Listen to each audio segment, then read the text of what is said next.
This 10-year-old German Shepherd may have just saved hundreds of acres from being burned and a handful of structures from being destroyed. Said there's something wrong because that's not the way she usually is. So when I went out to see what she was barking at, she was afraid of something. That's her bark. Bill Frost was sitting on the back porch of his ranch watching TV early Wednesday when he says his dog Patchy was running around and acting out of character. When I went out there, she went nuts down at the fence and she was looking that way. And I just happened to glance up and saw the smoke above the trees. And I said, we got a fire. Frost and his sister live on over 1,000 acres combined in rural Mariposa County. Patchy's barking alerted them to the smoke, which led to a call to 911.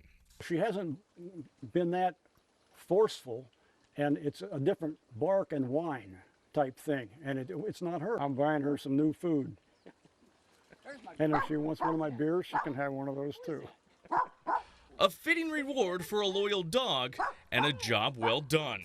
In Mariposa County, Jason Oliveira, ABC 30 Action News. Thank you for watching. For more videos like this from ABC 30, just make sure to hit that subscribe button below.